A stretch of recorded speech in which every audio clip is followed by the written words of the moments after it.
Welcome to Not Milk Never Milk. Subscribe if you're lactose intolerant. In this video, I will explain how to make rock candy crystals for geode cake. First, let's gather our supplies. You'll need granulated sugar, water, and your favorite food coloring for vibrant crystals. For the setup, prepare wooden skewers, clothespins, and heat-safe glass jars or containers.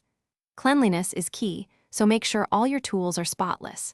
This ensures your crystals grow beautifully and without impurities, setting the stage for stunning edible geodes. Now, let's create the supersaturated sugar solution, which is the foundation of our rock candy. In a saucepan, combine 2 cups of water with 4 cups of granulated sugar. Heat this mixture over medium-low heat, stirring continuously until every single sugar granule has dissolved. It's crucial not to let it boil. Once clear, remove from heat and stir in a few drops of food coloring to get those gorgeous, vibrant crystal colors for your geode cake. With your colored sugar solution ready, it's time to set up for crystal growth. Carefully pour the warm solution into your clean glass jars. Next, prepare your skewers. Dip one end into the solution, then roll it in granulated sugar to create tiny seed crystals. These seeds provide a starting point for larger crystals to form.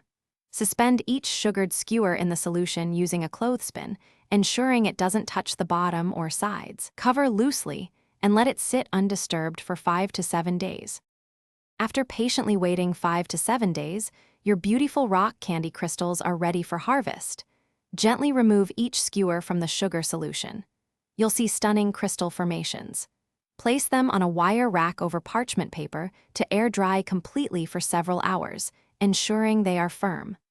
Once dry, you can trim the skewers to your desired length to perfectly fit your geode cake design. Store your finished crystals in an airtight container until you're ready to assemble your masterpiece. Thanks for watching. If this was helpful, leave a like and consider subscribing. See you next time.